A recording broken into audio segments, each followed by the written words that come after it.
Hmm, found it.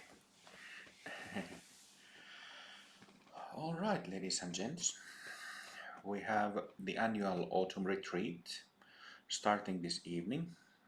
Continuing, we have just 2 hour session this evening, and then from tomorrow, Saturday onwards, until next Tuesday, a bit longer days, like half-day retreats for 4 days. So it's a lovely little retreat. I was thinking just recently about because when we have live retreats, we start 6 o'clock in the morning, 6:30 in the morning. We start practicing and practice until 8 o'clock in the evening. So there are, on these online retreats, there are 2 long practice sessions with break in between. But on live retreats, we have 4 long sessions. So on live retreats, we practice more. And I think that actually in the beginning, when we started doing online retreats, when COVID started, when was it, 3.5 years ago, we first tried to have like a 3 sessions. I think it was 3 long sessions online. But yeah, this was something I was thinking about the other day. Maybe we should try longer retreats again. But for the past few years, it's been these 2 sessions a day, and I think it's easier for people to, well, people don't need to practice all sessions if they can't because of their work and other activities. But I think that was actually the conclusion a few years ago, that it's you know it's easier for people to arrange to join 2 long sessions instead of 3. Anyway, just something that I was thinking about the other day. So let's see. It's mostly usual suspects on this retreat, and there's also Pavel. Hello, Pavel. I don't know if we have met before, but welcome. Not yet, not yet. Okay, where do you live? Right now in Lisbon, and Okay, originally I'm from Russia. okay, yeah, welcome. Thank So the main topic of the retreats of this autumn until Christmas retreat is Ishanatha and Maranatha, which most of you know. Um, Ishanatha is of course Jesus, and Maranatha was his guru, his tantric guru from Kashmir, India. And so the main topic of all these autumn retreats this year is Ishanatha and Maranatha, but really the main topic is kind of hidden in that Guru Yoga of those 2 masters. And so that main topic, Sangha members know this because I've been posting about this and talking about this extensively the past couple of years. So it's related to the purification of the meridian system, which, when completely purified, when returned to its original condition, turns into the so-called light body or rainbow body, uh, with the how do you say, requirement of also having the bhumi body, the nadi system also purified. So purified nadi system and purified meridian system together is the so-called light body attainment. But meridian purification is very important, and this is of course something that we spoke about last time today in our Facebook Sangha, which is a secret group only for Sangha members. But today was the last time we spoke about it, about healing of trauma. So healing of trauma happens mainly through the meridian system. So just to remind you, there are two different subtle bodies. Two, you could say perhaps that two different planes or areas of the mind, planes or areas of the psyche that are made of nadis, that are subtler channels, and the other subtle body made of meridians that is very closely connected with the body. And so for the past 2 years, the main focus of my work has been to figure out how to get the meridians. Well, first to figure out what more is there in terms of yogic practice and yogic attainment and liberation on top of bhumi or nadi purification. In common terms, what more is there on top of wisdom realization or realization of emptiness of all phenomena? Emptiness of all phenomena is a Buddhist term, and we practice in Amrita Mandala, we practice Buddhist Tantra to purify this Nadi system. Nadi system is depicted in yogic tantric art as, you see masters and sometimes even deities who have this painted aura that is made of channels. So there you have it. That's the Nadi system, and then the meridian system is doesn't extend outside the body, but is inside the body and on the skin. So those are the two bodies, just to remind you. Yeah, but for the past 2 years, 2+ years, my work has been focused on figuring out what comes after wisdom stage, emptiness stage of practice, what comes after perfecting the 13 bhumis. And for that purpose, we have Hindu tantric practices. And the reason for that is in energetic design and difference in energetic design between Buddhism and Hinduism. It actually always, when I say that there is Buddhist Tantra and Hindu Tantra, I kind of myself, I feel a bit weird about it, because I don't really, well, I see the difference in energetic design, difference in feel, difference in tone, kind of difference in texture, how the energy, how different the texture is between the two. But to me, it feels a bit weird to say Buddhist and Hindu.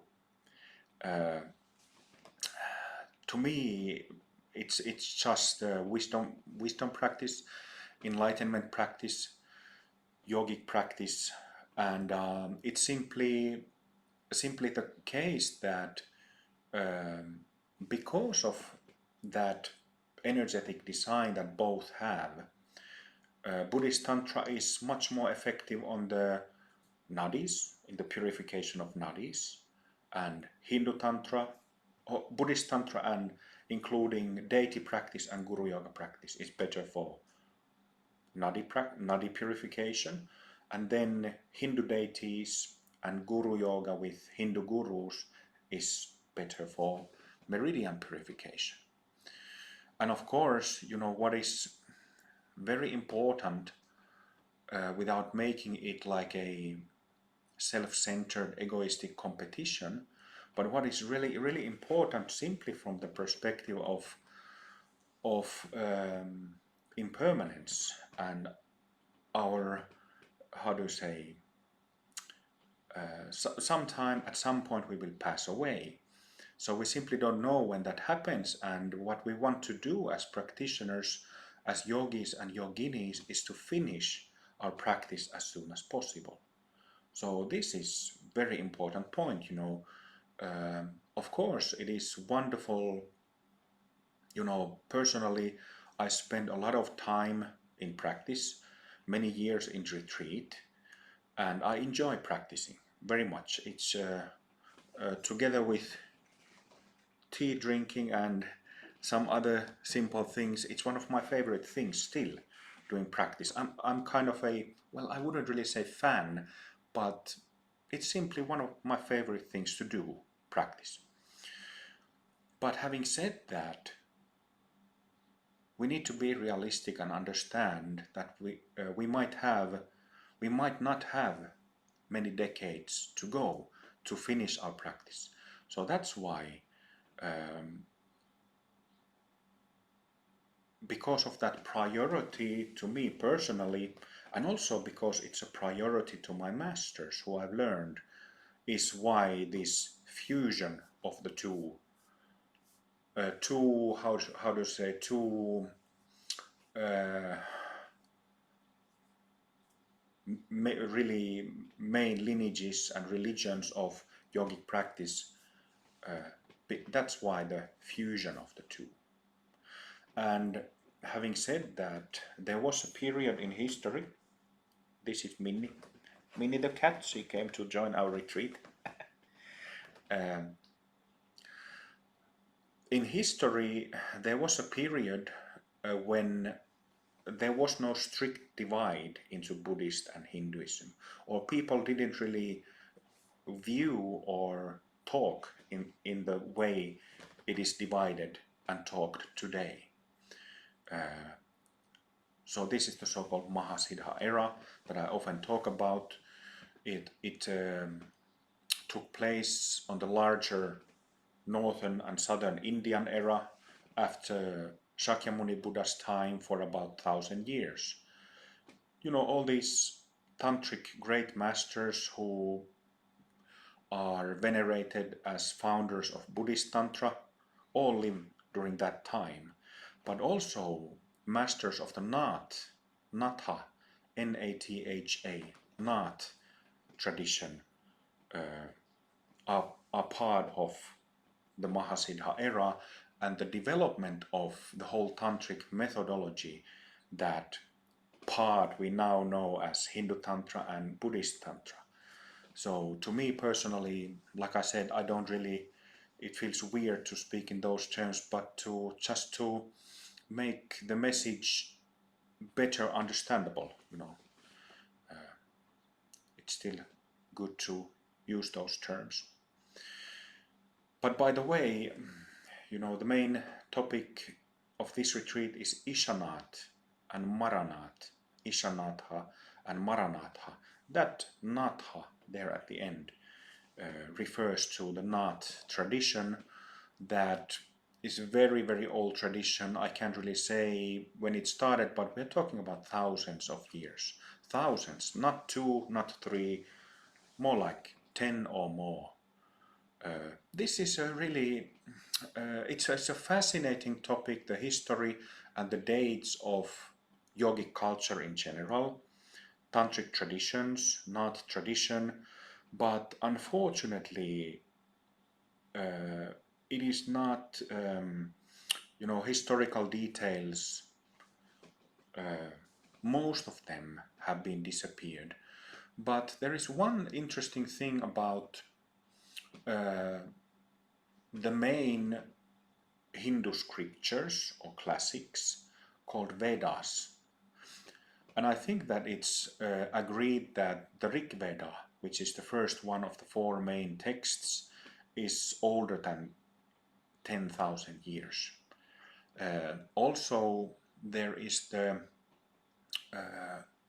reference that the world's biggest festival, which is a spiritual festival in India called Kumbh Mela, that the organization that organizes that festival every 4 years or so is something like 10 or 12,000 years old. So my gut feeling is that we're talking about tens of thousands of years, but unfortunately we don't have details. We don't have a historical records of those things. But yeah, Nath tradition still exists today. There isn't much about Naths in online. There's a little bit, but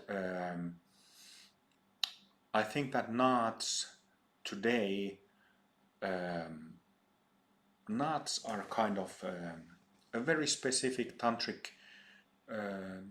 tradition that has spread in northern India, in Kashmir region, all the way to the southern India. So it's a vast geographical area, land, maybe even to Tibet. Naats have spread at some point. I don't know if they are there anymore, but many of the Naats, just like we can read the biographies of the 84 Mahasiddhas, there is like a concept called 84, I think it's 84 Mahasiddhas in Buddhism. You can read about Tilopa, Saraha, Virupa, all the names are on my tongue, but there are so many masters there who belong to Mahasiddha family who support Amrita Mandala, but Shantipa, they're on my tongue, but I just can't remember all the names. But there is like a book called 84 Mahasiddhas. It's available in English too, few translations, that talks about the life stories, biographies of these Buddhist Mahasiddhas, the original Mahasiddhas, the original tantrics of Buddhist tradition. And the stories are very fascinating characters. Some of them like working lay people, some of them really eccentric, some of them with very colorful, let's put it that way, lives, stories and experiences. And the same applies to Naats. So we are talking about very high level tantric practice, and how should I say, unique characters, unique personalities practicing those teachings. And this point is actually something that I was taught by one of my gurus, Babaji. He said that be yourself and find your own way. Finding one's own way means that well, you follow a method, you follow a certain system, you follow a certain teacher or a guru. Be yourself and find your own way. So you need to find through practice your way to your own original purity. But at the same time, sometimes it gets really silly, when even very people who have practiced a lot try to be somebody else who they actually are. So, sometimes even teachers of different traditions, they kind of put a mask on when they start teaching. They change their voice and they have certain mannerisms and certain gestures to look more yogic or look more zen or look more something other than who they are as personalities and personas. But what Babaji was saying, it's a beautiful little advice. Be yourself, find your own way. Be yourself. It is wonderful to be inspired by our teachers, our masters, these great figures like Jesus or Babaji or others, but trying to copy them or what they did won't do us good, won't do us service, won't help us in becoming really authentic. So authenticity of enlightenment is very personal.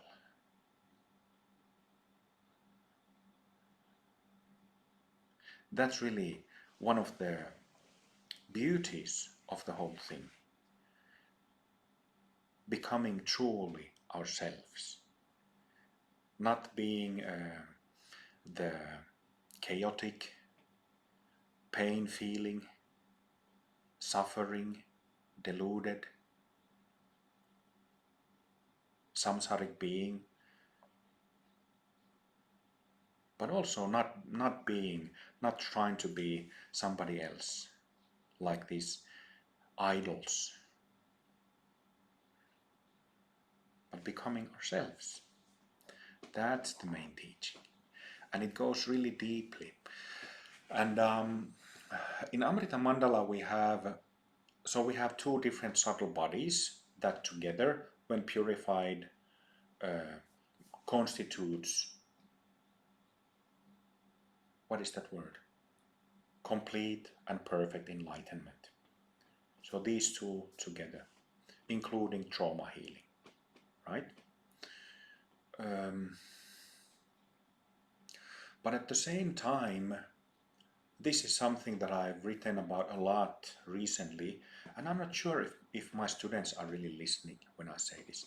I've been saying it for years, and I still I'm a bit certain if people are listening or not, but the yogic path, the spiritual path, and enlightenment is not only about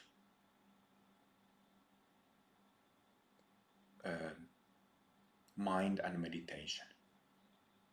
It's not only about advancement in bhumis. It's also about our personality and our experiences in everyday life, whatever the experiences are.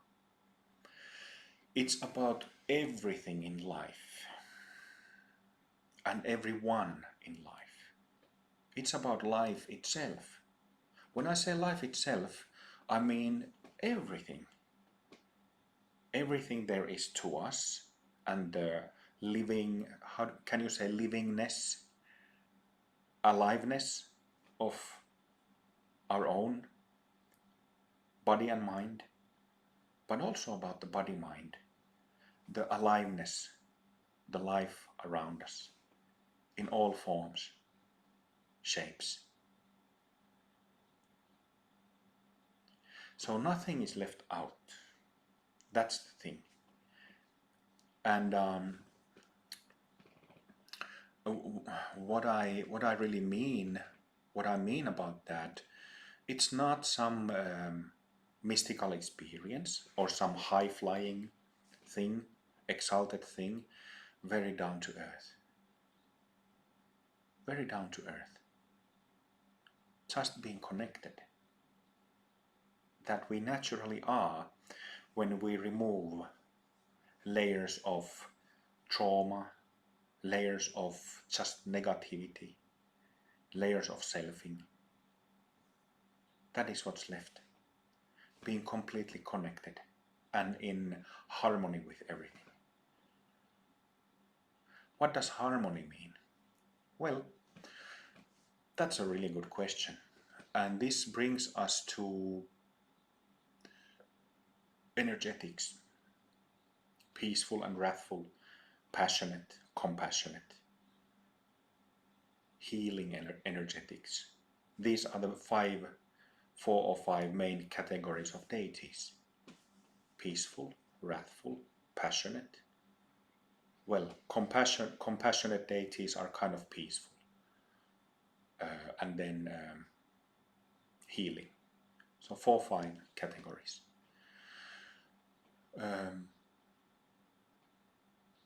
So how is our original nature like? There is a really annoying and stubborn, really deeply ingrained idea in the minds of spiritual people that when somebody is fully enlightened, that person is kind of serenely smiling at all times. Kind of like in his or her, how do you say, individual bubble, just smiling all the time. And it is, in one sense, it is Excellent. Like all the Buddha statues you see, Buddha smiles gently. But it doesn't necessarily, this inner smile, this contentment and ease, and this wonderful natural bliss that is in our basic nature, it doesn't necessarily mean smiling with the corners of our mouth. It doesn't even necessarily mean being peaceful. Look at Guru Rinpoche's smile. You know, he looks like this. Although he isn't like that all the time. Sometimes he's making cartwheels, you know. Cartwheels. Playful, very playful. But my point is that the enlightened state, the natural state, is not fixated. It's not fixated. This is the very stubborn, false impression imprinted on spiritual folk that it has to be, it has to look certain kind, certain type, always serene and blissful. No.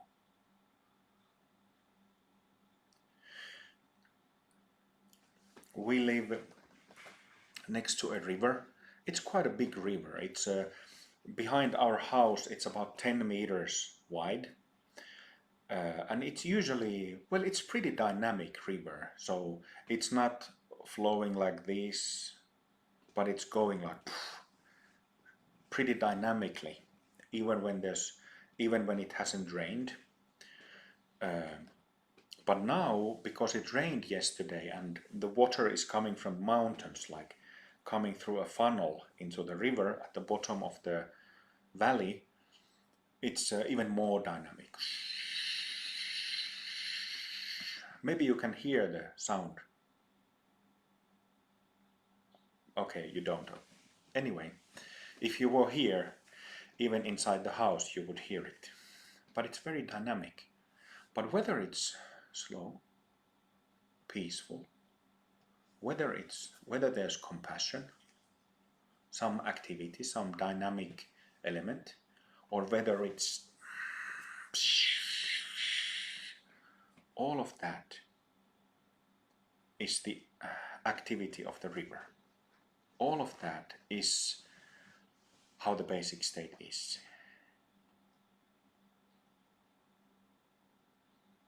How the basic state is. What is the basic state? What does emptiness of all phenomena mean? It means that whether you have a thought or not, whether you have emotion or not, whatever kind of emotion,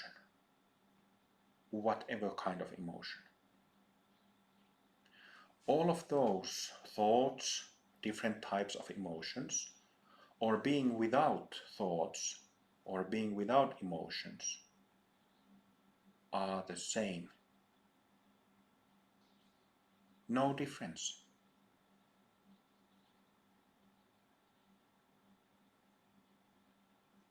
But if you think this from the perspective of somebody who's deeply troubled, is suffering, is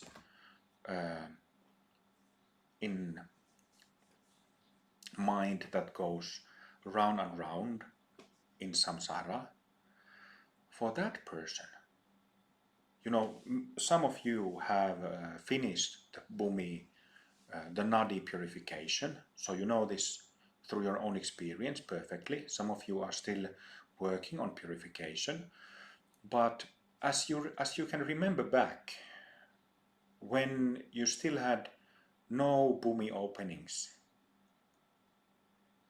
remember how it was. Thoughts were a problem. Emotional reactions were a problem. Right? Fogginess of the mind was a problem. Waking up in the morning feeling so drowsy that, you know, heck, you can't even see your cup of coffee because you're so drowsy. right?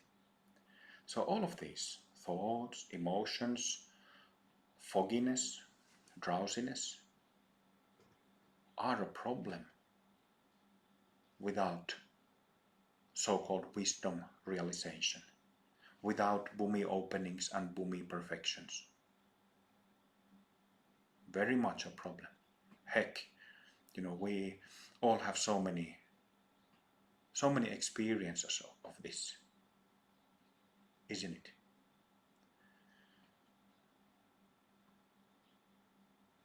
But when Nadi purification, in Amrita Mandala we have the 13 bhumi model. 13 bhumis, 13 bhumi means ground. So 13 vibratory fields in the aura and inside the body relating to certain small energy centers or bhumi chakras inside the head, from the eyes to the top of the head, and then in the limbs, in all 4 limbs. And then bhumi chakras, bhumi centers outside the body, above the head, and below the pelvic floor. So we have these 13 bhumis, 13 vibratory areas, vibratory fields that can be, it can be perceived that they are different from each other, are distinguished. So actually, because of these 13 bhumis is the reason, and understanding how that model is, understanding how the chakras and nadis, meaning centers and channels of the nadi system are built and how it works, it's very easy to understand. I've written a book about this, What's Next, that's mainly focused on the 13 bhumi model, free from the website. So because of the fact that we have practices for opening and perfecting, very specific practices. And again, because different bhumis can be isolated, these areas can be isolated because they are linked to specific chakra locations inside the head, inside the body, and outside the body, is the reason why so many of our Sangha members finish nadi purification, bhumi purification so quickly. It's because of the know-how we have, why the result is so easy to get. Yeah? Oh, what was I gonna say? There was some point that I completely forgot. But maybe I was getting to just explaining the basic view of our practice, and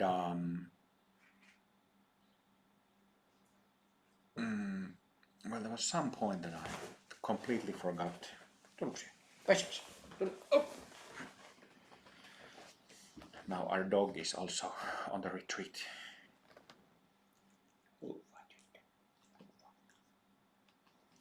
So anyway, that's a little bit about nadis, and then a little bit about meridians. It's good to remind us all. So meridians are only inside the physical body, and the meridians store some echoes from the nadi system. These two subtle bodies are separate areas, like separate vibratory fields, but they are not like strictly separated. So they are linked, close to each other. And because of the hassle that happens in the nadi system, in thought, in emotion, in self-based habit patterns, it's because of the chaotic samsaric vibrations that happen here, it also affects this a little bit. So over time there are these, it's not really imprints, but it's kind of like the stuff from the nadi system remains as echoes here in meridians. well, perhaps they are like a little bit printed there, but just echoes of self-paced habit patterns. But mostly the meridian system stores traumas. Traumas. Uh, Western psychology is it it's I wouldn't really, it wouldn't feel right to me to praise it for understanding trauma, but there's pretty good understanding of trauma in Western psychology that doesn't really exist in Eastern traditions. So this is something that has been a revelation to me. Has been a real revelation to me that, like I said, what is there left in terms of practice and in terms of attainment after wisdom, emptiness, attainment. And I've had to figure out a lot about trauma and about meridian purification. And this has taught me so much about the nature of trauma, like universally what trauma is and how it works. Perhaps now you can hear the river. Pretty dynamic. But it also has taught a lot about my own trauma, which I didn't comprehend. You know, I practiced for over 20 years now, full time. And I spent 8.5 years in retreat, practicing at least 8 hours a day. So I've done quite a bit of practice, but still, you know, the past 2 years, I've learned a lot about myself, about my meridians and what has been stored there.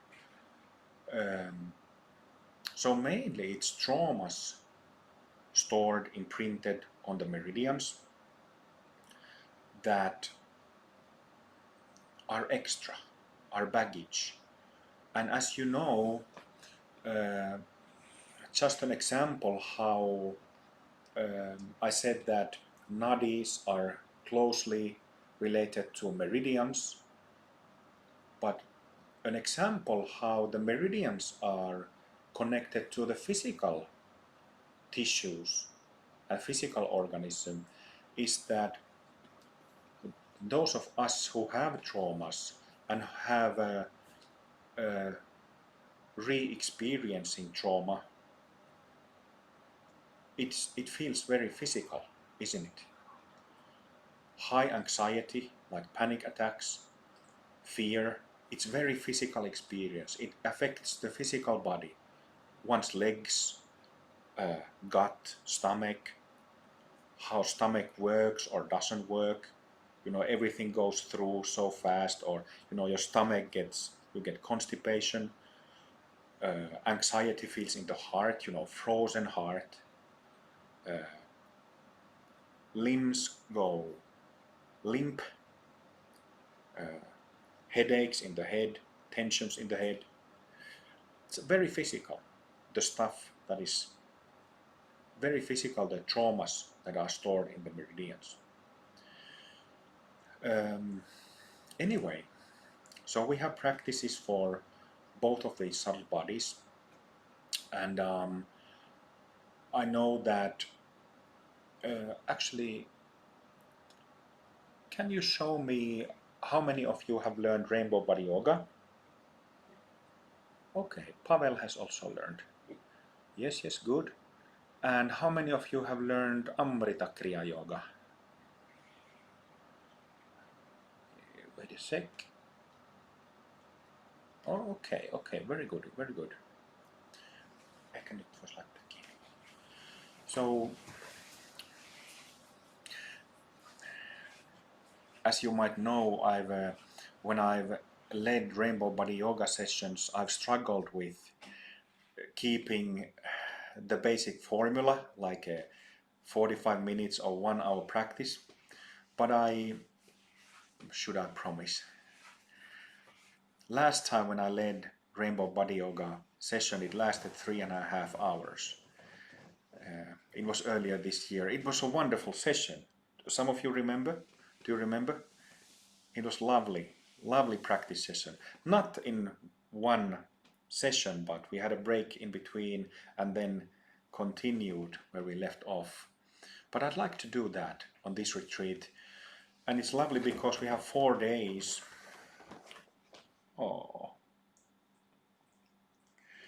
We have 4 days to practice, so we have 2 days more than on weekend retreats. So I plan for us to practice Rainbow Body Yoga, but also a little bit Kriya Yoga perhaps. Let's see. But what I also want to do, starting tomorrow, the first thing when we start is prostrations. So a little bit physical practice. So tomorrow when we begin, have a yoga mat or like an exercise mat and a blanket with you. The blanket is put under the knees so that the knees won't hit the hard floor. So prostrations a little bit, Rainbow Body Yoga, perhaps a little bit of Amrita Kriya Yoga, and then of course Guru Yogas with Ishanat and Maranat. I think that's the recipe for this autumn retreat. How does that sound? Yeah, lovely. I'm really looking forward to do 4 days. I've been really busy with moving to Slovenia the past 2 months, and you know, my kids were just here for a week. They left yesterday morning, so we haven't really, moving to another country. It's pretty tasking, I've been quite exhausted. We've been quite exhausted the month that we've been here. But nevertheless, I've been looking forward to this retreat because it's one of the main retreats of the year in our yearly training calendar. Metta our dog is complaining to me because I'm not, what do you call this? Huh? Cuddling. Pet here. Yeah. She started complaining to me.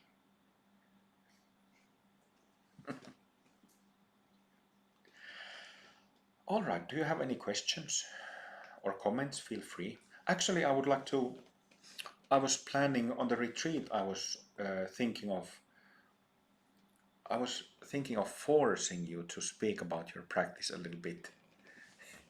But do you have any questions at this point? I have a technical question about tomorrow. Tomorrow first part. I have a low ceiling here, so that if I stand up, I can stretch my hand. Is it okay, or it's better to move downstairs when there is more height? I think it's okay. Okay. Yeah.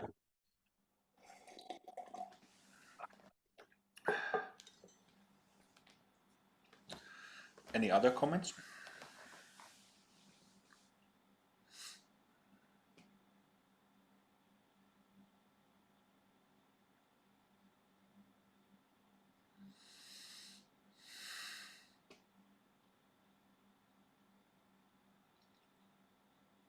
All right. Well, we have plenty of time for discussion. In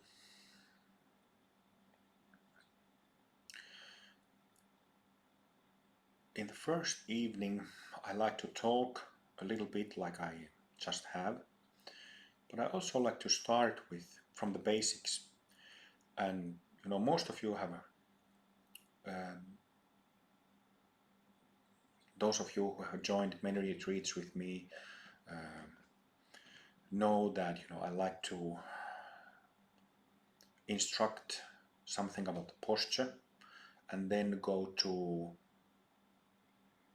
the most important principle of our practice, which is bodhicitta, commonly known as compassionate motivation.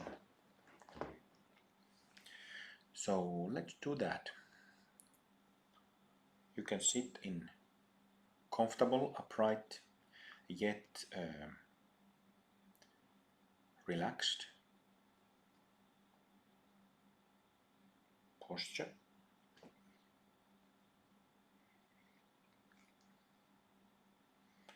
in Patanjali's Yoga Sutras, it speaks about the yogic posture, and it speaks of sukhasana, which means that the posture should be sukha, means ease, pleasant. So not rigid, not hard, not tense.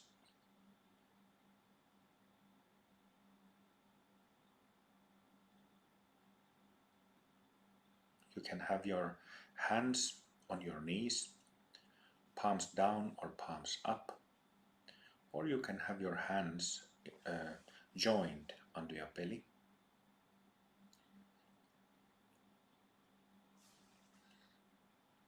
Fingers interlaced.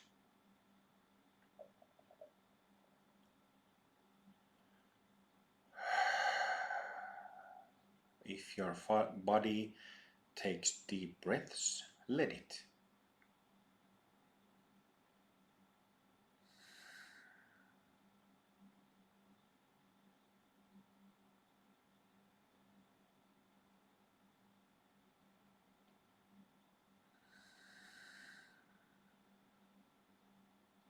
With each exhalation, becoming more aware of the body, but also shedding tensions.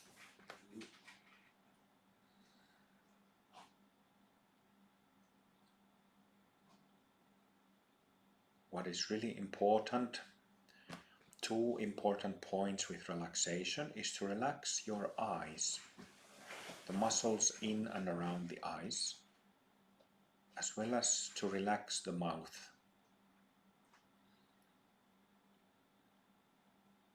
Whether your jaws are closed or open, slightly open, have your area of your mouth relaxed,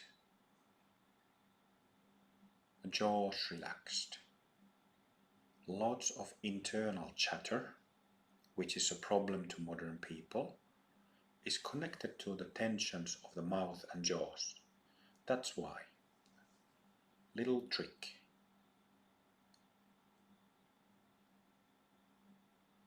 And seeking happiness outside is related to eyes. That's why we relax eyes.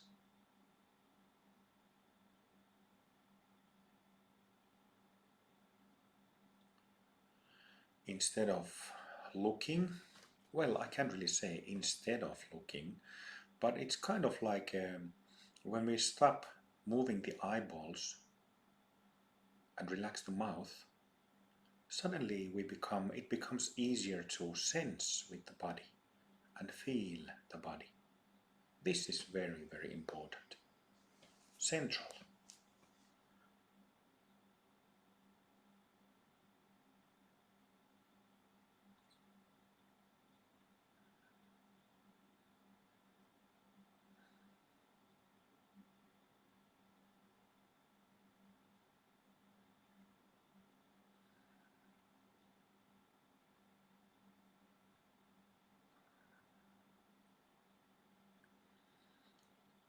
So what happens is that when we sit down, start feeling our body, is that our mind, in common terms, in simplistic terms, the attention of our mind or awareness of our mind, basic awareness of our mind, is joined with the physical body. You know, typically when we think logically, rationally. The energy is focused on our mind and thinking patterns, and we might not even feel our bodies. This is a big epidemic, or maybe you could say pandemic, in the modern world, that people don't feel through their bodies, don't feel their bodies, are not in touch with their bodies. But it's easy to fix. Just feel the body and become aware of the body.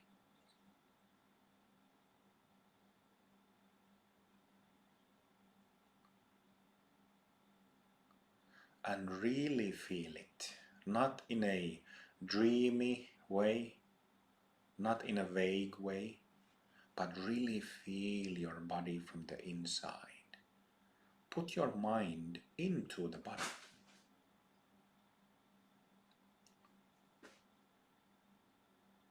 Put your mind into the body. Really feel inside the head. Really feel inside neck and throat, shoulders. Really feel inside arms, hands. Really feel inside the trunk, chest, midsection, gut, including the back. Really feel inside the genital area, pelvic floor area, butt, hips. Really feel inside thighs, knees, lower leg, and feet. Not a vague, dreamy sense of the body, but really the two joined perfectly. Mind and body, making it a body-mind.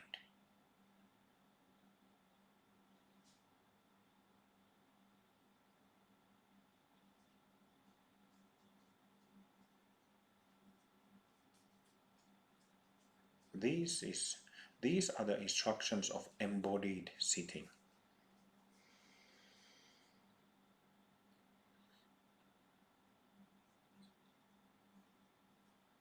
Excellent exercise, essential exercise. And then when we go about things, become physically active, do stuff, whatever, in whatever form, then keep your mind in the body. Move body and mind joined.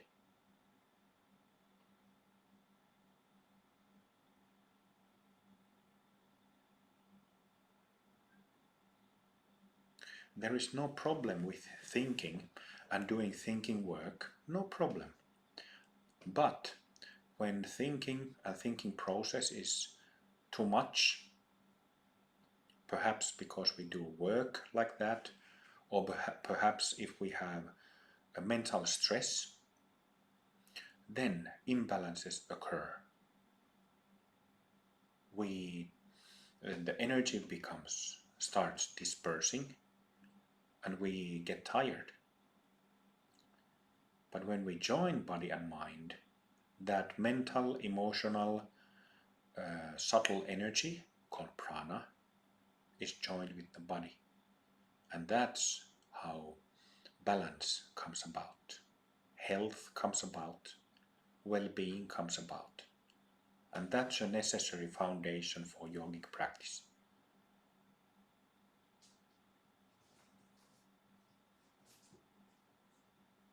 And from this experience, body and mind joined, we do different practices.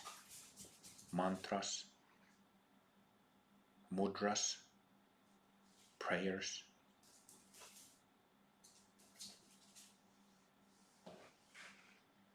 With body and mind joined.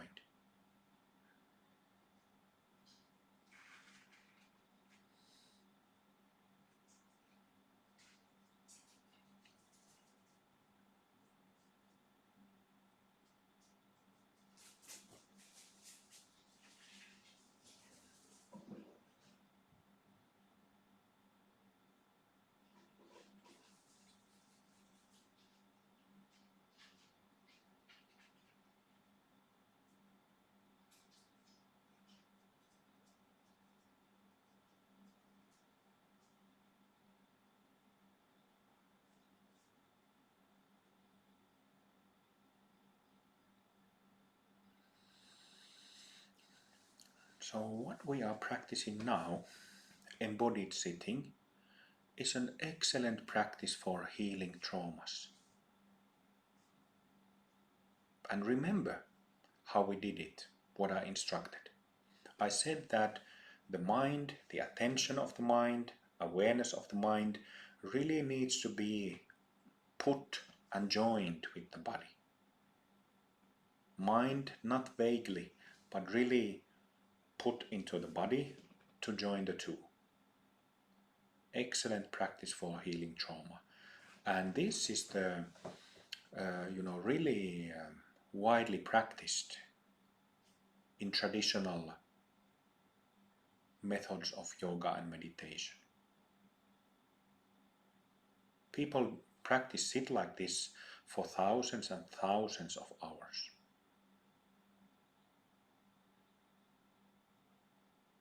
However, this exercise is not taught in the context of healing trauma, but often taught as concentration practice. And that, in my experience, having done this practice for maybe roughly 10,000 hours in the beginning of my meditation practice, if it is done as concentration practice, it is not very beneficial.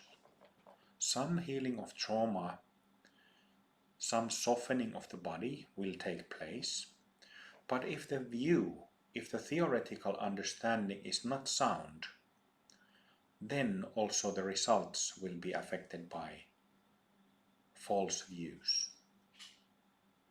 So to be clear, this is excellent practice for trauma healing.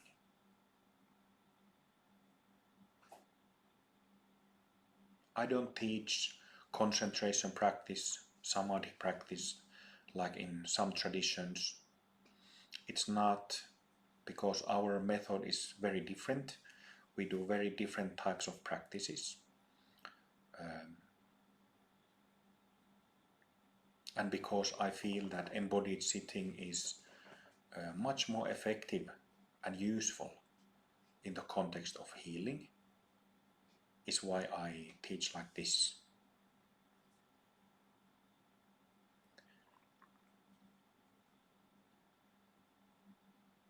What is the healing like? What is the healing of trauma like? What does it actually mean? Okay. Very good.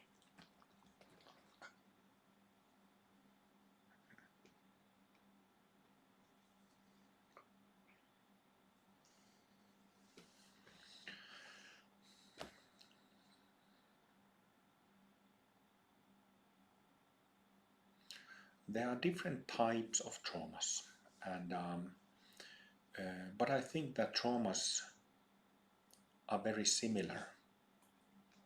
Although, having said that, traumas can also be very different. No, mennä pysty. Läpäs nyt.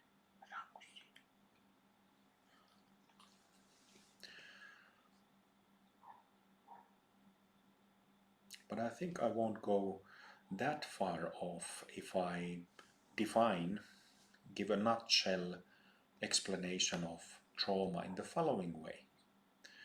So trauma is something that keeps us tense and makes it difficult to relax.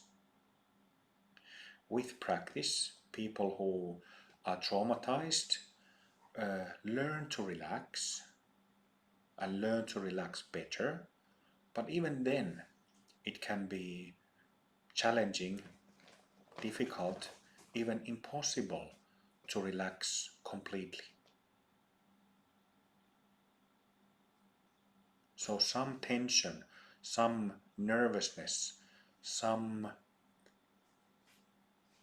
fearful holding remains.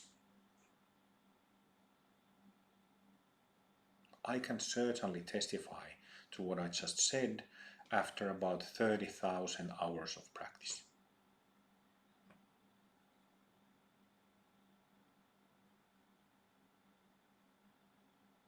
So some fundamental basic holding, fundamental fear, fundamental nervousness is there. What is that? What is that basic fear? It is not feeling safe. The trauma is an imprint, a file stored in the subconscious mind that says that I'm not safe. This is not safe. I'm not in a safe place. I'm not among people who are safe or trustworthy. Even though you might be with your friends at your own home or in other place that actually is safe. But that's what trauma does. It keeps you nervous, it keeps you tense, it keeps you alarmed, so that you find it very difficult to relax.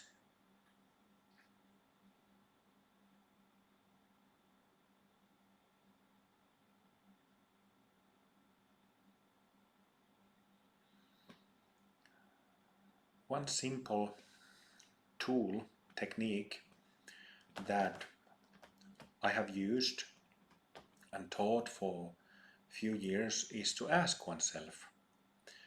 Well, first of all, there is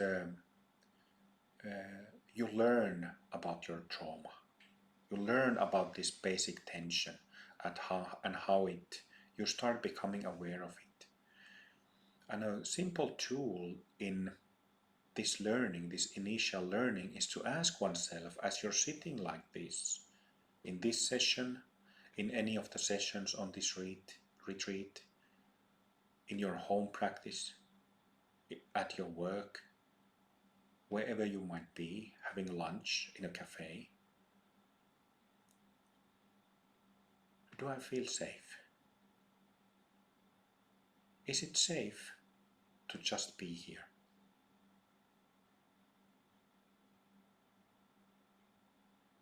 Ask yourself.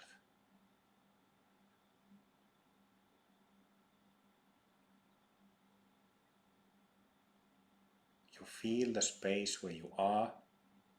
You're aware of the place where you are, aware of the people who are there. And you ask yourself, is it okay? Is it safe to be here? Or do I need to be alarmed?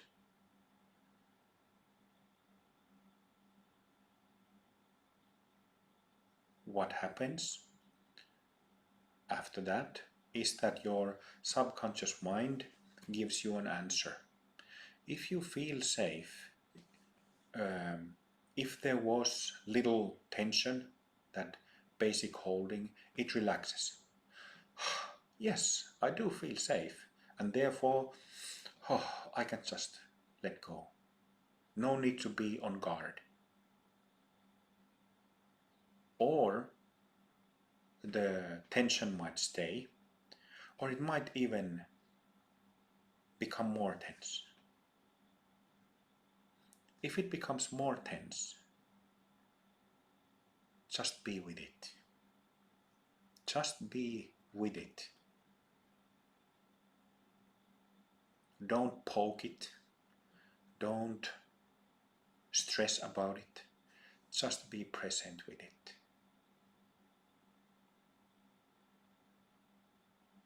A perfect analogy for being present with it is like holding hands gently. Like if you hold the hand of your friend, loved one, your child, not squeezing it, not applying muscular pressure, but just present through touching.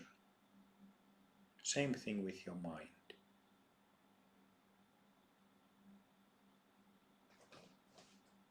Not forcing at all.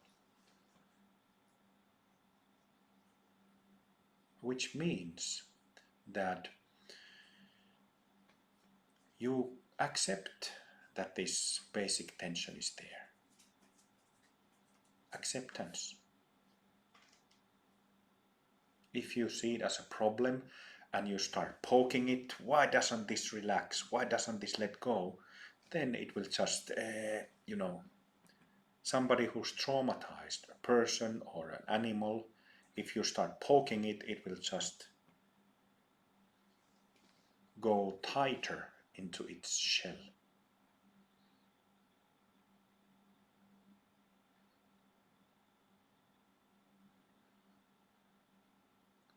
So just be present with it, which means accepting it. Accepting means what? It means making friends.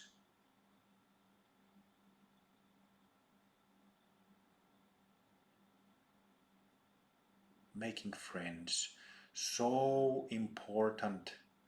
Genius teaching of Dharma, yoga from the Buddhist tradition. You don't fight your problems, you accept them. You don't fight or kill your demons, you accept them and make friends. You don't kill the dragon, you make friends with it and ride on its back.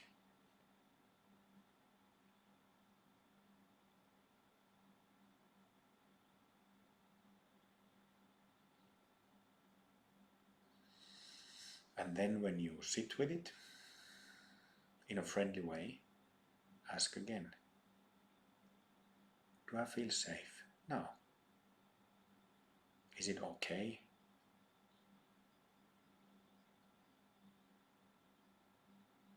Do I feel safe?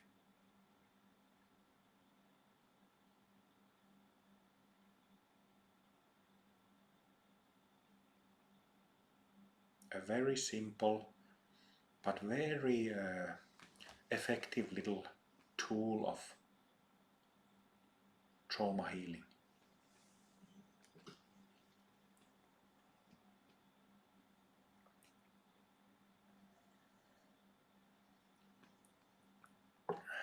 Also a very direct tool.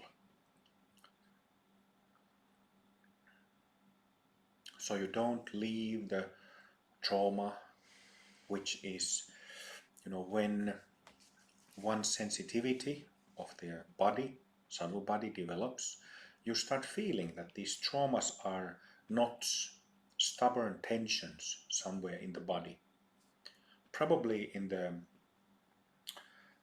lower part of the body. So when you develop energetic sensitivity, you start perceiving that there are these knots, places of tension. And of course,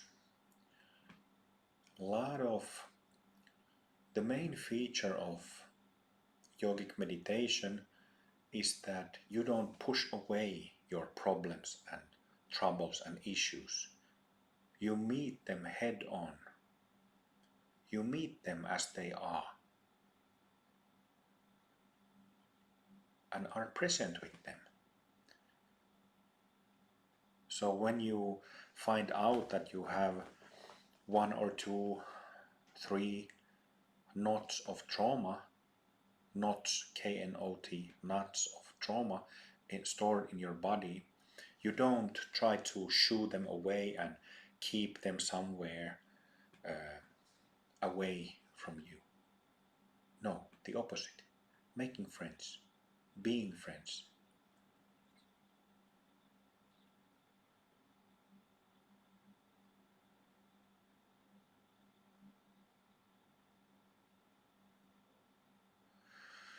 The mechanism, the nature of trauma is very simple. You could say its mind is very simple, like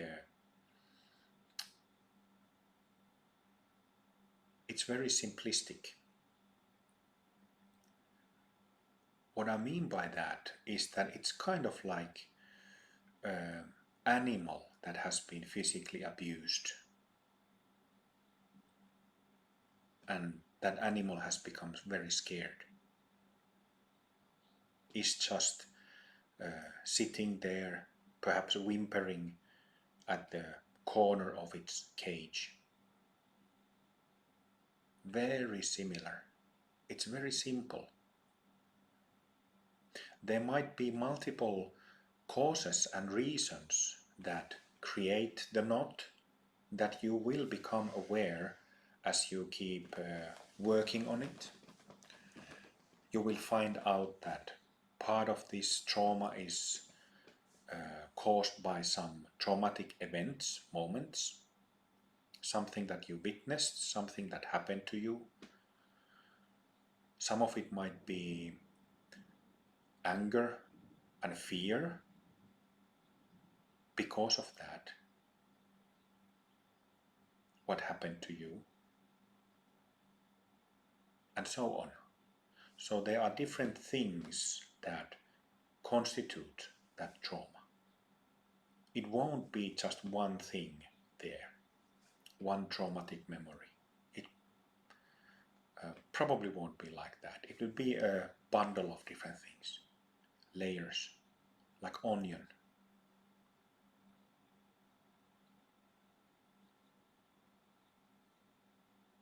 And as you're aware of it over time, these layers will start opening up when they are ready. They open up, these peels, and fall off. And when the peels open up a little bit and then fall off, you will see, oh, okay, I had thick layer of hatred there. Hatred towards someone or something, fear about someone or something, and so on. When you are aware and perceiving what is there, you will find out, okay, that hot burning sensation that I had in the knot, that I've had for many years, that has caused me to have panic attacks and severe anxiety and so on, is because of this or that. It's because of some specific reason. One thing about our subconscious mind is that it remembers a lot of things that our conscious mind doesn't. In that way, subconscious mind is also kind of a moron, kind of like a simple person. Like Dustin Hoffman in Rain Man, Tom Cruise and Dustin Hoffman, remember? Kind of like that. So it remembers, it has capacity of remembering, and this capacity is excellent. But at the same time, our conscious mind, our rational mind, might be completely unaware, not remember at all what happened and why that knot is there. So this is the process, and this is the challenge.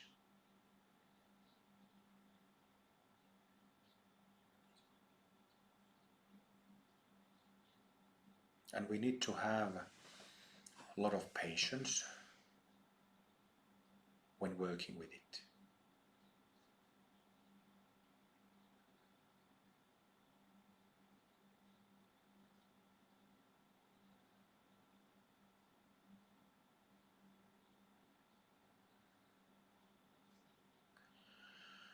All right, so I think there was quite a bit useful little things for working with trauma, useful things about embodied sitting, that useful point about joining body and mind together during sitting, during activities. And then let's stretch the subtle body is open. Let's generate bodhicitta. Let's think about, let's feel, let's perceive the suffering of sentient beings. So first of all, let's take a moment to consider what that suffering is. I like to use the term confusion, beings being confused, rather than using the term suffering. But its beings are in pain. They are deluded because they believe they have false idea, false belief about their identity.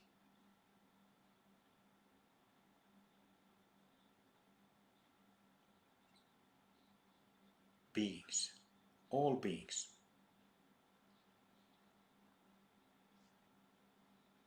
All beings except Buddhas and Mahasiddhas have a false idea, false belief about their identity.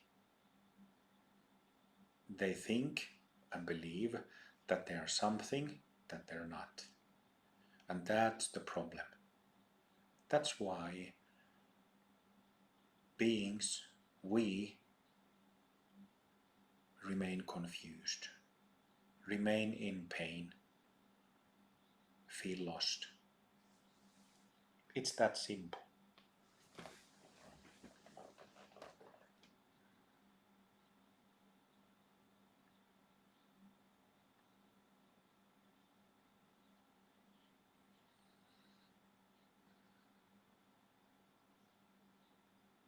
So we have self-identity that causes all the trouble, causes all the confusion and pain.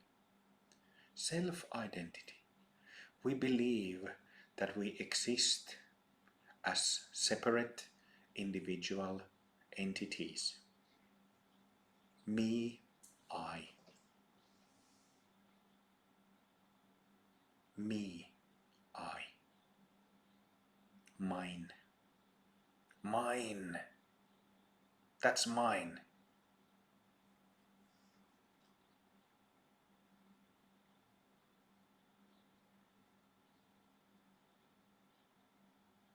We believe that we exist as separate entities.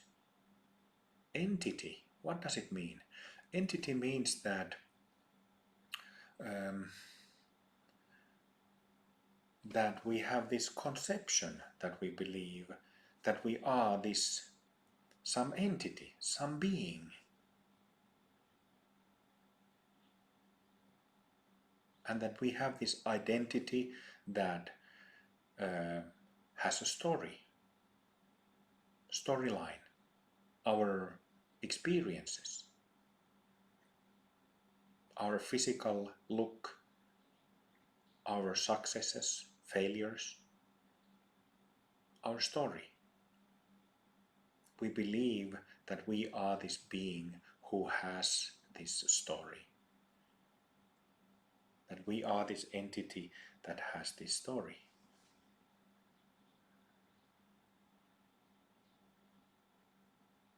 But that's illusion that creates delusion.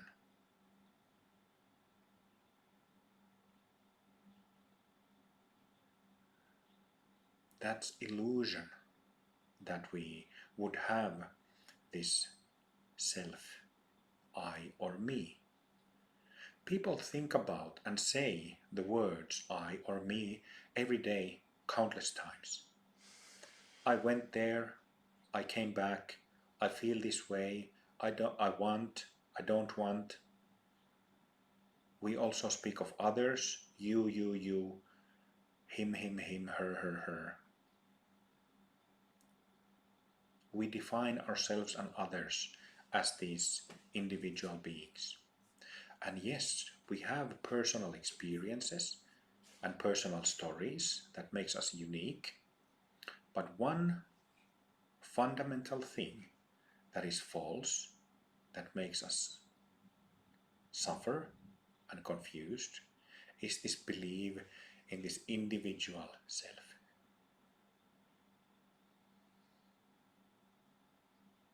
If we try to find this being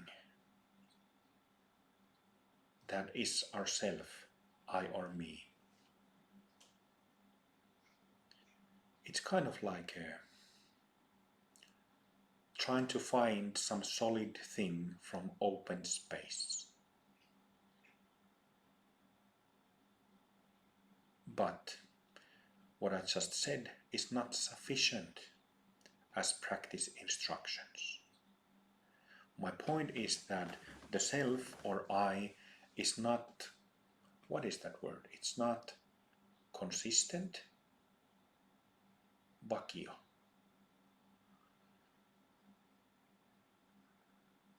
It's not permanent. It doesn't stay. It comes and goes. Our sense of self, our sense of me, mine, I, comes and goes. And that's a direct hint that it is not permanent. Our sense of self is not permanent. It comes and goes, takes different shapes,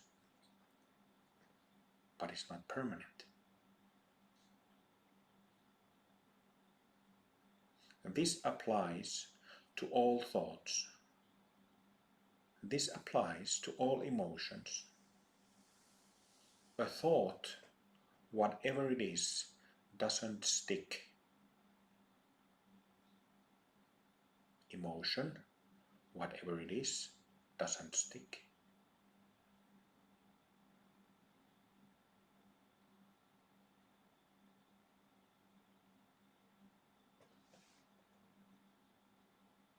There is no such thing as permanent self-entity.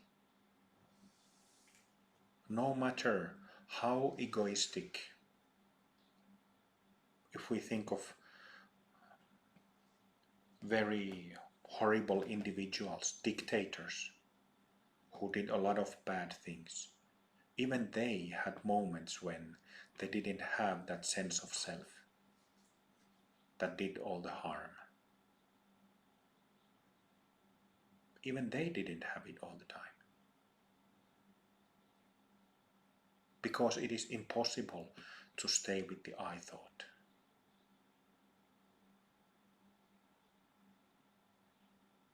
That is that what I just said. It's something that a lot of people would find relief in. Because the thing is that people are in pain, confused about who they are, where they are, what's their purpose, but they don't understand that it's connected, directly connected with their minds, how they think and how they feel.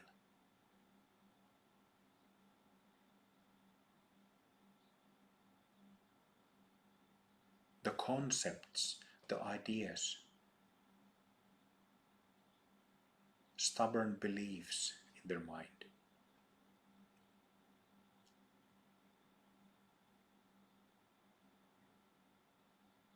So it is liberating, isn't it, to know that our problems, confusions are a bit because of this point. We are confused about our identity.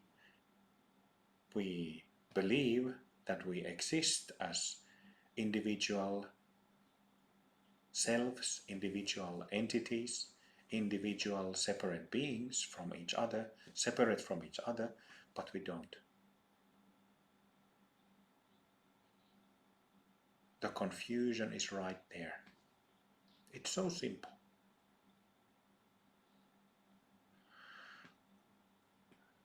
In Amrita Mandala teachings, we speak of the two modes a lot. So there is the natural state, our original pure being that everybody has. It cannot be taken away.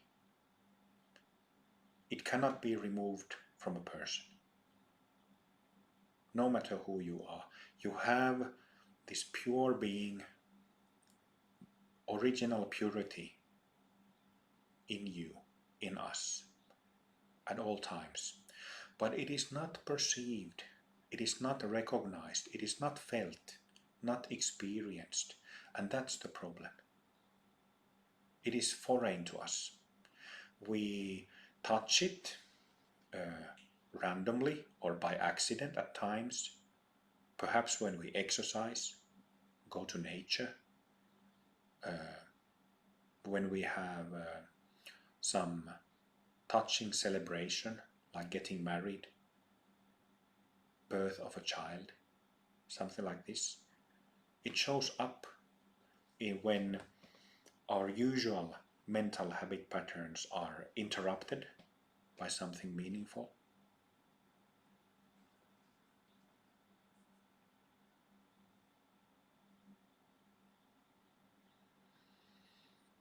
But it is possible, and what is one of the main things about yogic meditation is that we purposefully learn to recognize this basic nature, this pure nature that we have, original nature, original purity, natural state.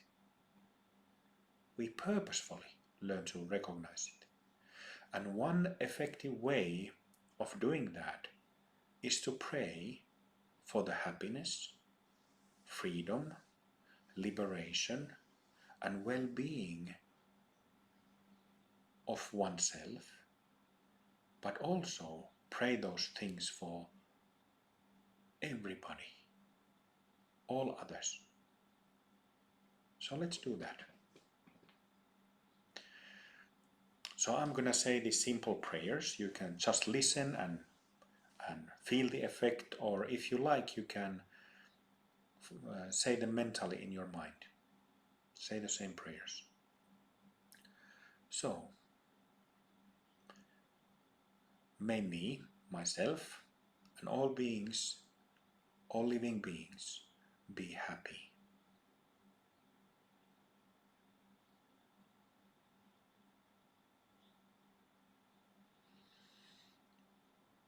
May myself and all beings be peaceful.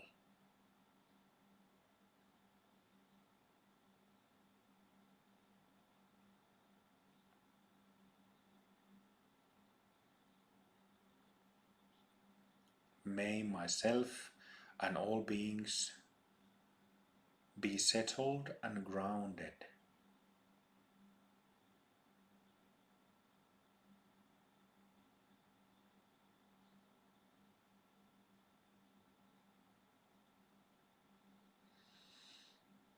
May myself and all beings be free of self-delusion.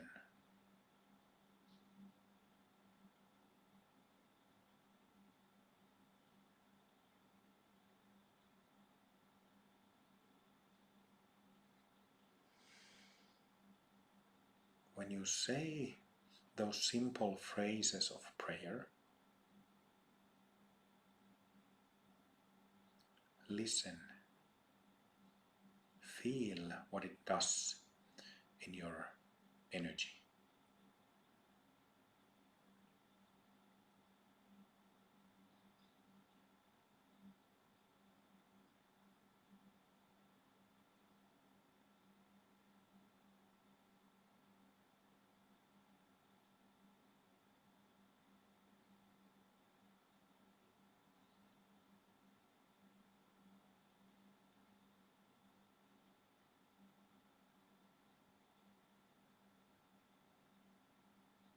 Four very simple phrases of goodwill, of positivity, of spiritual purity. Four simple phrases. And our energy shifts completely. If you don't feel a shift, say the prayers again, so that you feel it. This is not wishful thinking, this is yogic practice. Which means that there's always an experience to be had, not just wishing for an experience. So let's say a few phrases again. May I be happy. May all beings be happy.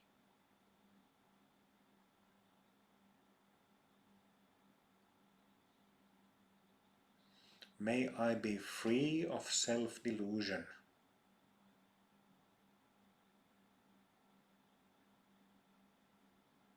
May all beings be free of self-delusion.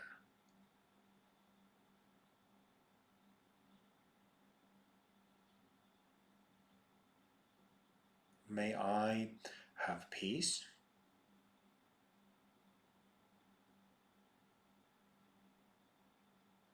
May all beings have peace.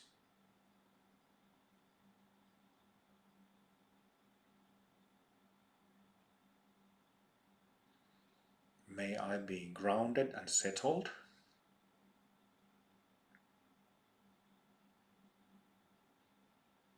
May all beings be grounded and settled.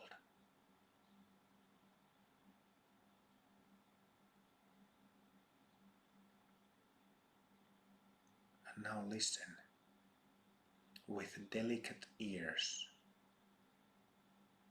Listen with delicate sensation. Feel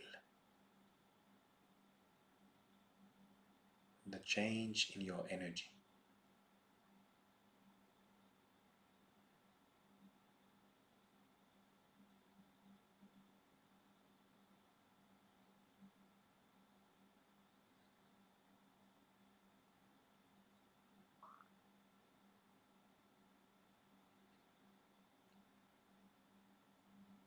Such a deep relief, isn't it? Feels so good, feels so natural. Just like during those special moments in life, or after exercise, after sauna, after massage.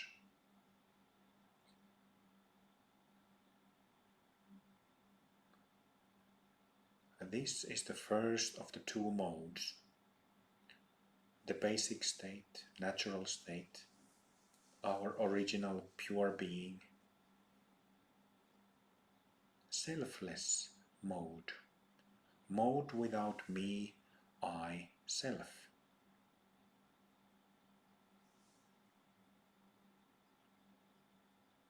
Because isn't it that the concept, the idea of me, I, or mine is not in this experience?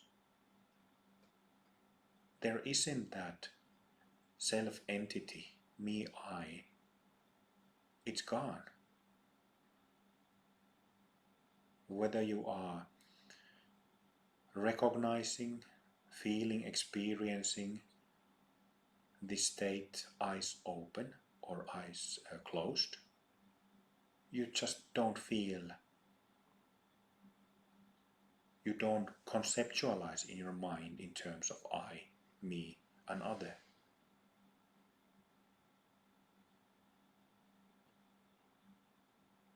And it feels so good, so relaxing. Our basic goodness is recognized. Our basic goodness is recognized. Yes, there is basic fundamental goodness in us, in every one of us. And negativity is not fundamental. That's just borrowed.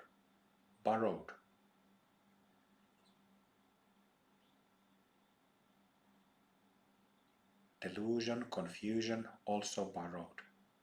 Momentary. Basic goodness stays. Original purity is original.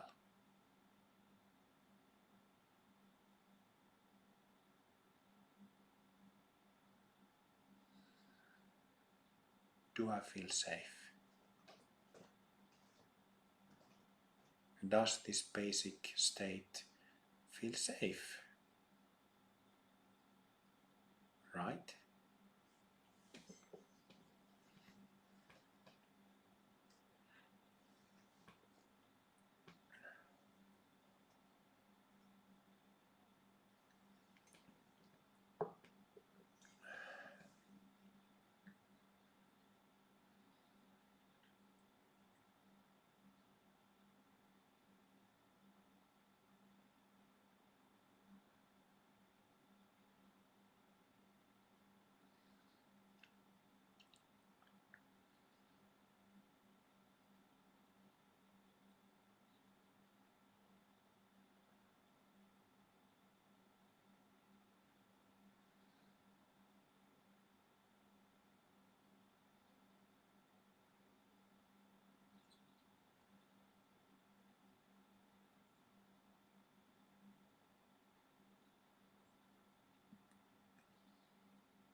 So there are many ways to reveal our basic state, our original purity, many techniques, different prayers, many tools. And when it is revealed, then you just rest in that recognition.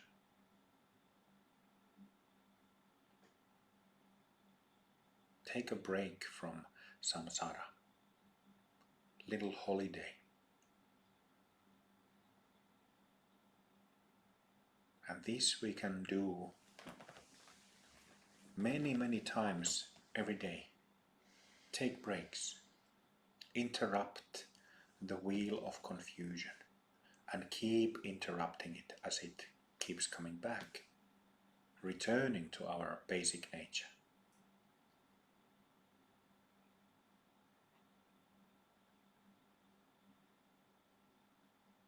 I'm not gonna go into Vipassana practice in this session, so I'm not gonna talk about thoughts and emotions and sorting them out, liberating them. Maybe I will this weekend, but there's many recordings of that on our YouTube channel. But I'll just say that this is just the first mode, first of the two. And that there is a second mode where you look back into your self-based mental patterns.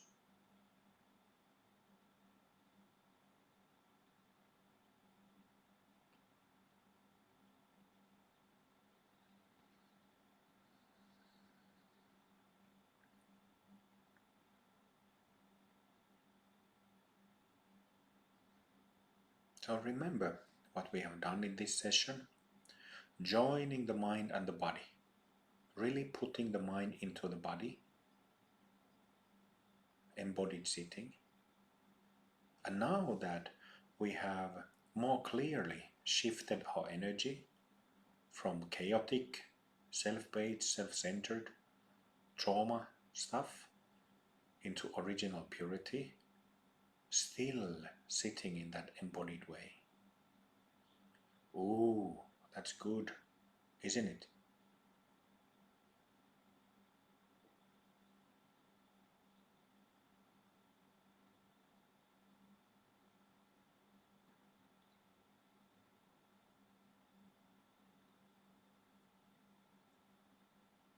For the sake of all sentient beings, including ourselves, for my liberation, for everybody's liberation, for the liberation of all beings, for the liberation of all human beings, for the liberation of all human beings, for the liberation of our friends, family members, people who are dear to us, for the liberation of our Sangha members, we are practicing.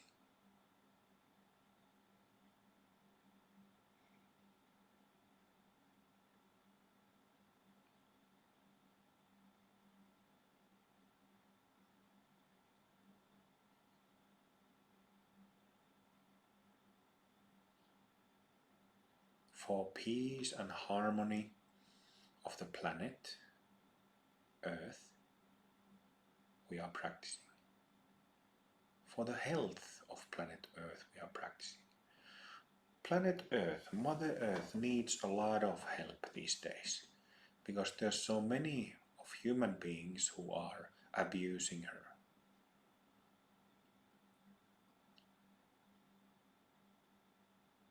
So may Mother Earth be blessed. Together with the whole humanity, may all humanity, all human beings be blessed and liberated. Blessed with cool blessings.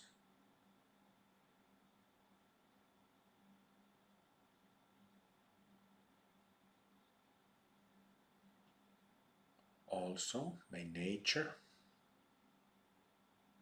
that is also widely abused, oceans, forests, mountains, rivers. May the nature on planet Earth be blessed and healed.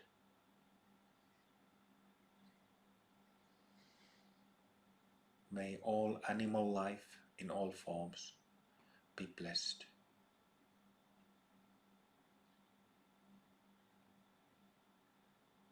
Oh, there's so much to pray for, isn't there? So much to do, so much to change for the better.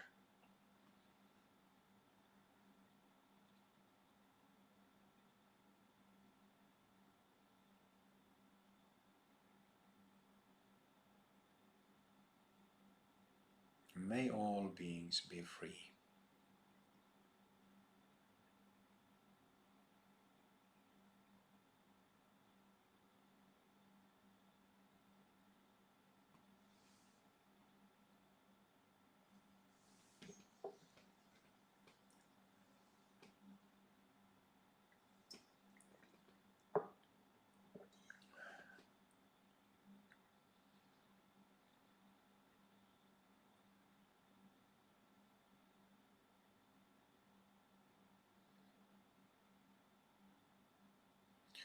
There is deep fulfillment that comes with such compassionate,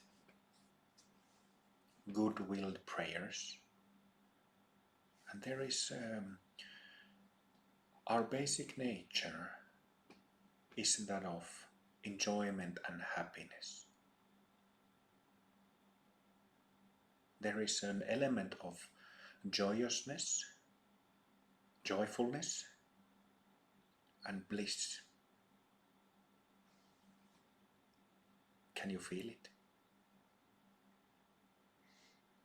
It's as if the basic state, even though knowing that there is so many problems in the world with people, with human culture, with the planet, with animals, it is content, happy, smiles. This basic smiling, basic joyfulness is in all cells of the body. It's already there. It just needs to be discovered. So discover it. Find it. This is also immensely healing. Full body smile.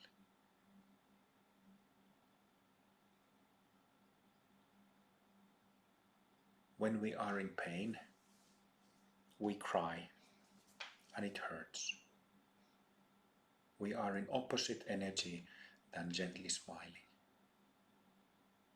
being gently joyous.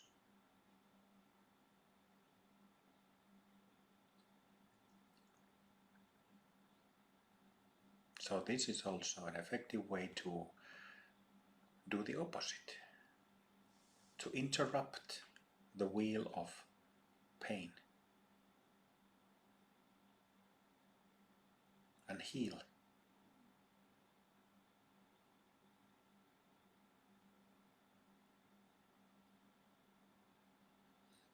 Mind and body joined, and in that mind, in that basic awareness, basic nature, there is joyfulness, and that joyfulness meeting all tissues of the physical body, all cells of the physical body. Profound. Profound working with the bodies that we have, energies that we have.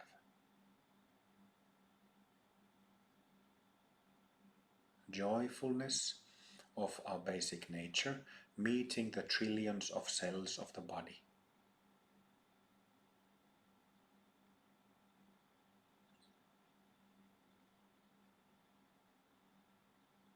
It's the same terrain where trauma is stored.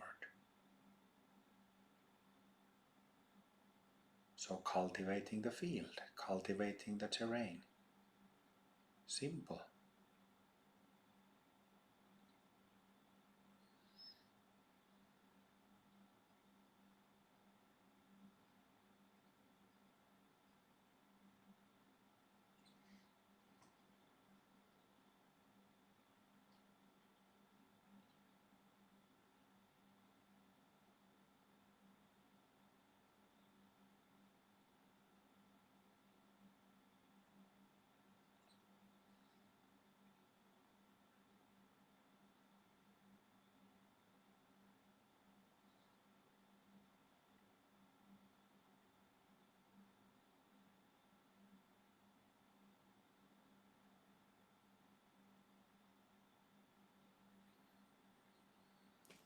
Kai sä voit käydä hakemassa keittiöoven kaavasta mun kilistimen.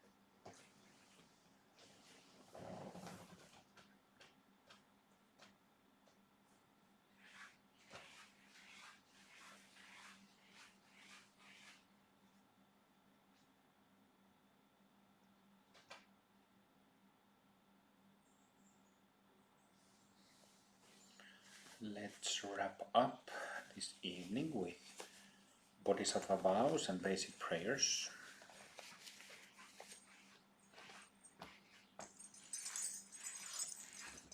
I still have my bell somewhere in the moving boxes, so I have this instead. Hopefully it sounds fine through the microphone.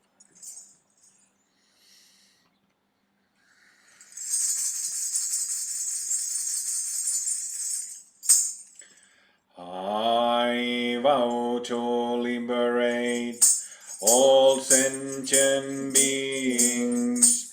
I vow to end all self-based confusion. I vow to exercise the Dharma that frees. I vow to attain the great perfection. I vow to liberate all sentient beings. I vow to end all self-based confusion. I vow to exercise the Dharma that frees. I vow to attain the great perfection. I vow to liberate all sentient beings. I vow to end all self-based confusion. I vow to exercise the Dharma that frees. I vow to attain the great perfection.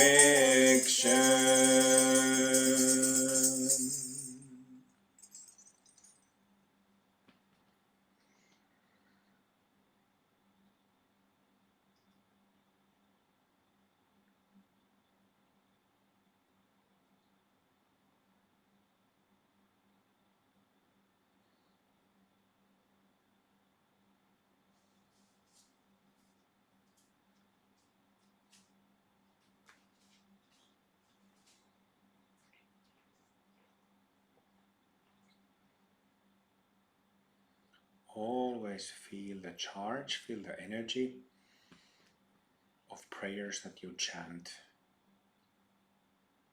Always feel the energy. That's the secret.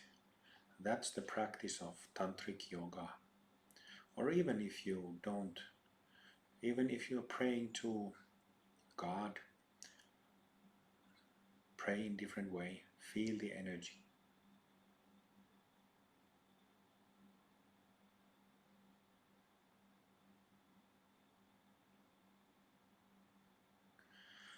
Then refuge.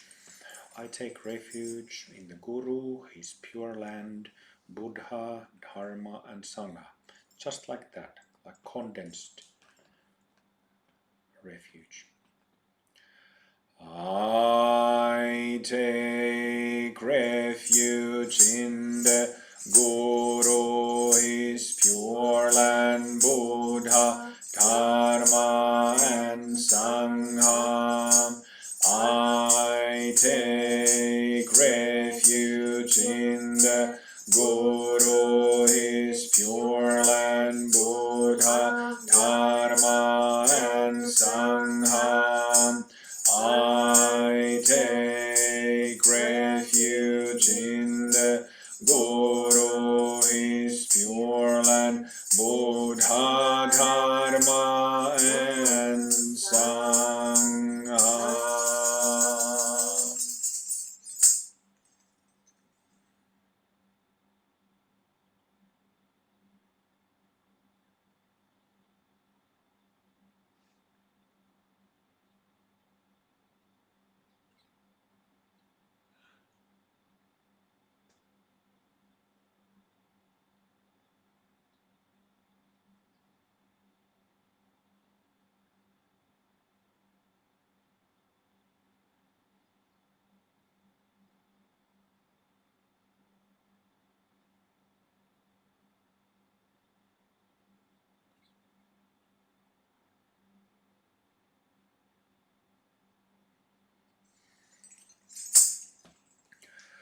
I am the Guru, I'm in the pure land. I am the Buddha, I am the Dharma, I am the Sangha, I am the Guru, I'm in the pure land. I am the Buddha, I am the Dharma, I am the Sangha, I am the Guru, I'm in the pure land. I am the Buddha, I am the Dharma, I am the Sangha.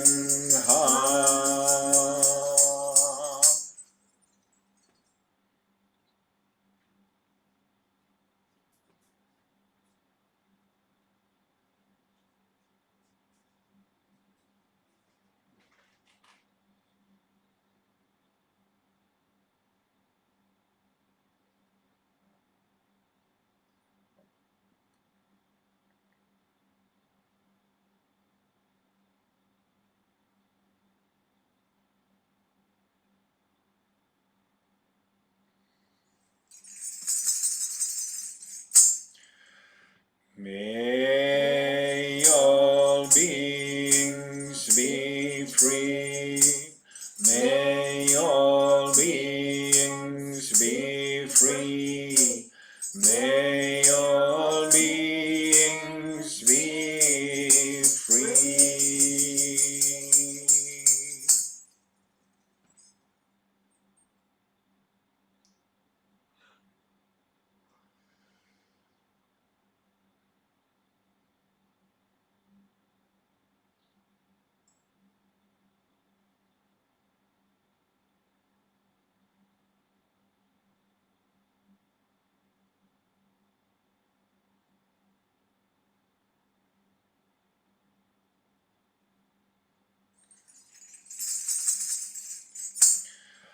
All beings are free, all beings are free, all beings are free.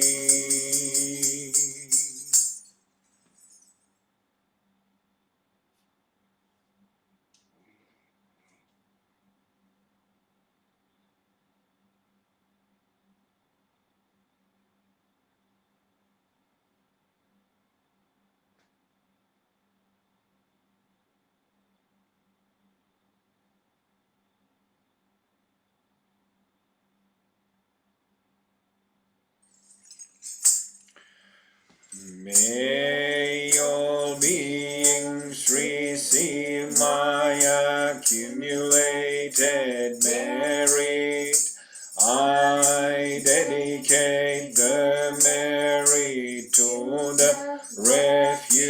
and to all sentient beings.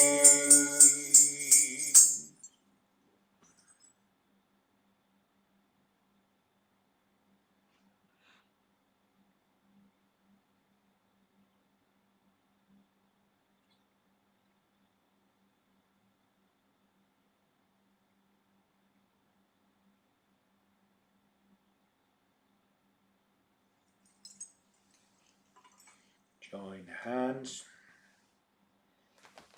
bow your head.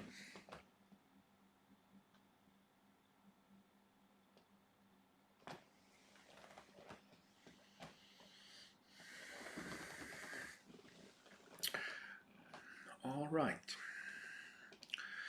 Thank you for this starting session of this autumn retreat. We'll continue, just to be clear, we'll continue tomorrow 3 p.m. Finland time. So this retreat, the times are still on Finland time zone. And then after this retreat, it will be Slovenian time zone. So just to remember that. And have your yoga mats and blankets ready tomorrow when we begin. We'll start with prostrations. All right. Thank you, everybody. Enjoy your retreat. Cheers. Thank you.